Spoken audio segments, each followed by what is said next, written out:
time. Watson on first down, throwing towards the end zone, wide open.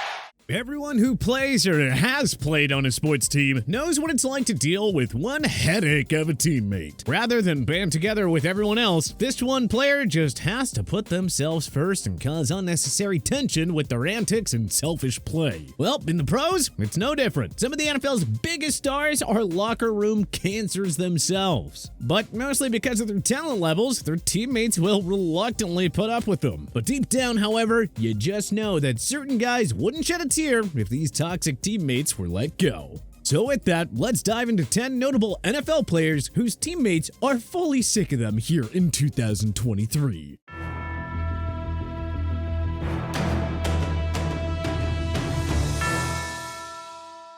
DeShaun Watson. None of the Cleveland Browns players spoke publicly about it, but surely plenty of guys could not have been happy about the trade for the ex-Houston Texans QB. Ultimate good guys like Nick Chubb, Amari Cooper, Denzel Ward, Jack Conklin, and Joel Bitonio being okay with Watson given all the significant baggage that he carries? Please. Unfortunately, the reality in the NFL is that players will forgive a player, no matter what they've done off the field, if they produce at a high enough level. I mean, why do you think Antonio Brown got chances with 3 other teams after leaving Pittsburgh? Well, here's the issue with Watson. His production has been mediocre since joining the Browns last year. He's playing nothing like a guy who deserves a fully guaranteed $230 million contract. In fact, Cleveland reporter Jason Lloyd reported that Browns players were aggravated with Watson for missing the club's Week 4 game against the Baltimore Ravens with an injury, even though Watson emphasized that he was going to play. Injuries, a burden of a contract, a suspension, and all of the off-the-field acquisition and lawsuits that continue to hang over Watson. How could anyone in the Browns locker room be okay and content with Watson, especially over a tireless worker like Baker Mayfield? Or, another lovable guy like Jacoby Brissett.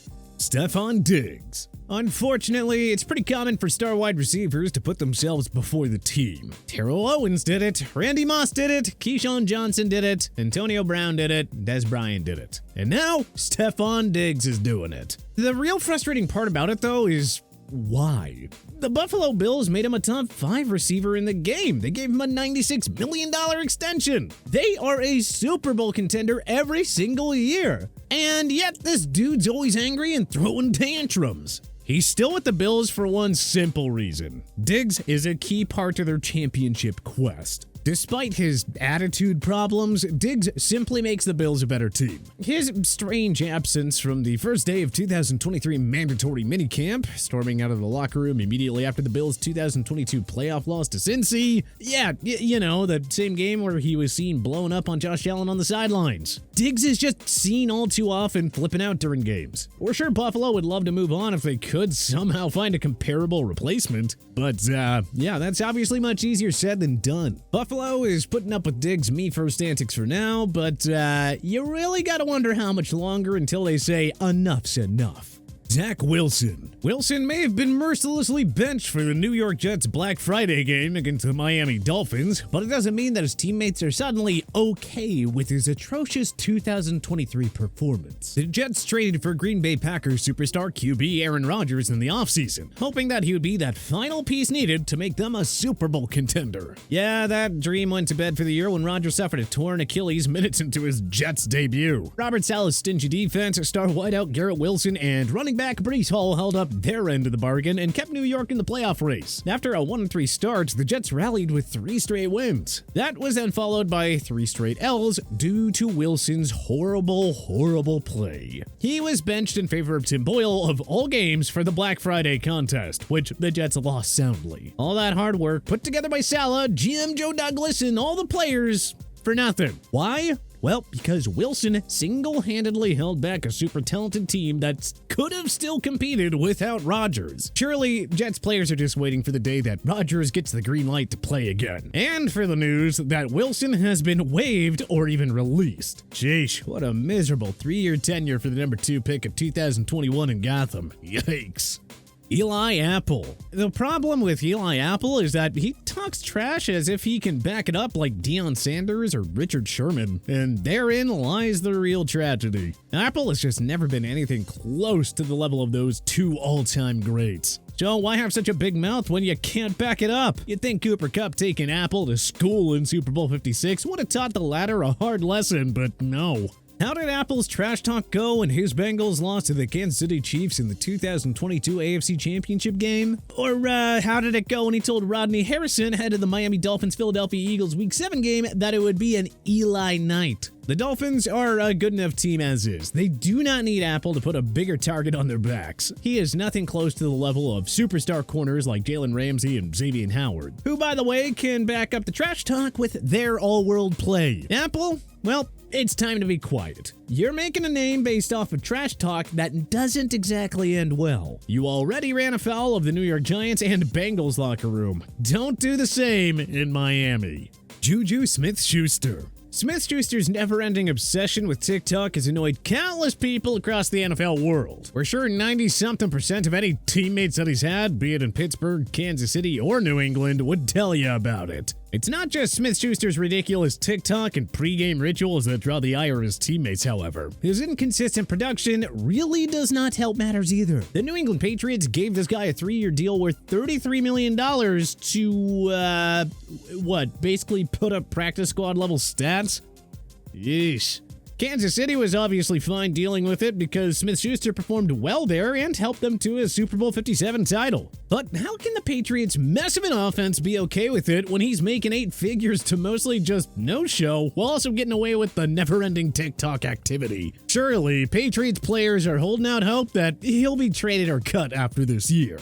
CJ Gardner-Johnson. Gardner-Johnson, who's apparently in the process of legally changing his name to CD Deuce, is a great addition to any team who wants him. That is, if they're able to put up with his attitude and fiery nature. A player of Gardner-Johnson's caliber shouldn't be on his 3rd team in as many years. At least if you look at the talent exclusively. The New Orleans Saints were happy to give him away to the Philadelphia Eagles for pennies. And then the Eagles were content to let him walk despite his efforts in getting them to a Super Bowl 57 appearance. CJ then badmouthed the Eagles and their fan base months after joining the Detroit Lions in free agency. Seriously, what was the point of that, CJ? And how long until he starts ripping on the Lions? Honestly, probably any day now. Oh, and an anonymous NFL player poll conducted by The Athletic had Gardner-Johnson down as the game's biggest trash talker. Not the best, just simply the biggest. The Lions have a tight and closely bonded locker room under head coach Dan Campbell, so we can't exactly imagine that Gardner-Johnson's antics and behavior sit well with the more mature guys on the team.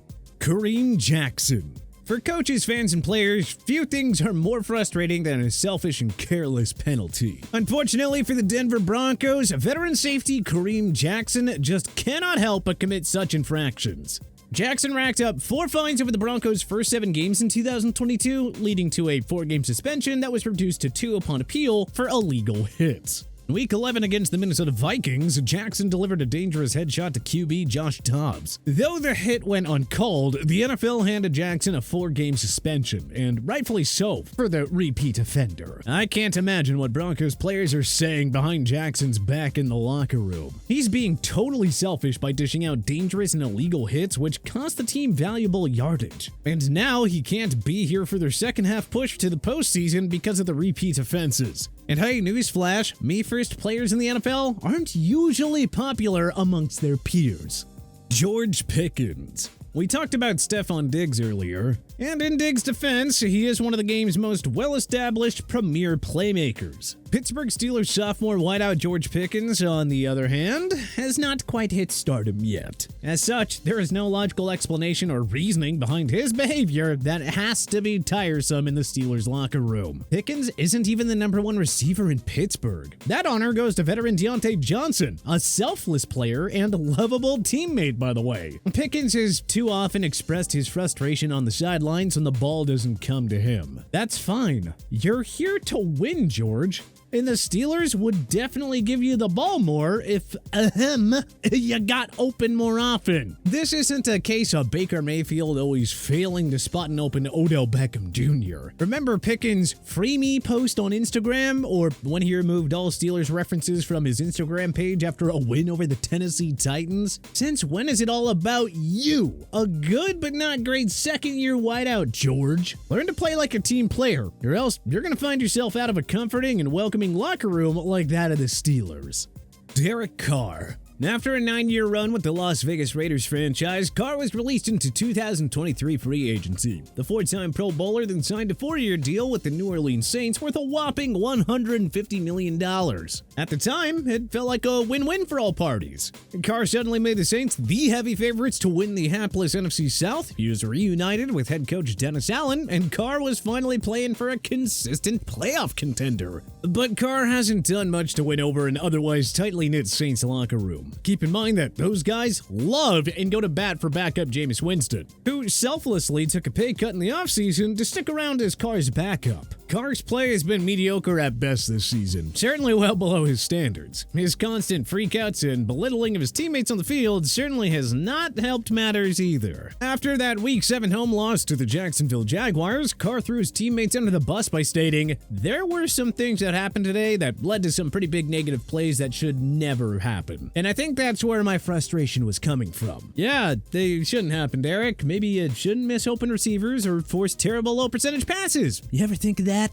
How much longer will Saints stars like Alvin Kamara, Chris Olave, Cameron Jordan, and Marshawn Lattimore put up with this? These guys never point the finger at one another, yet Carr has played the blame game since stepping into this locker room. Something tells us that Saints players wouldn't mind if he got benched in favor of Winston. Just saying. Mac Jones. What a fall from grace for Mac Jones in Foxborough. 2 years ago, he looked like the ideal heir apparent to Tom Brady in New England. Fast forward to 2023, and the Alabama product will soon be handed his pink slip from the Patriots with the much-needed opportunity to start afresh with another team. Blame Bill Belichick, the coach and GM. Blame Bill O'Brien. Blame the offensive line. Blame the receivers. Blame whoever you want. The bottom line is that Jones has not stepped up when the Patriots needed it over the last 2 years. And he is certainly on his way out of the freezing New England winters. Jones' teammates certainly cannot wait for that day to come. Has to be frustrating for notable guys like Juju SmithSchuster, Mike Gesicki, Devontae Parker, Ramondre Stevenson, and Ezekiel Elliott to be held back by such terrible quarterback play. Jones' frequent on-field and sideline outbursts cannot win points with his teams either. According to former Patriot safety Devin McCourty, the locker room was actually divided between Jones or Bailey Zappi as the better QB play. Yeah, not exactly a glowing endorsement from the Patriot great.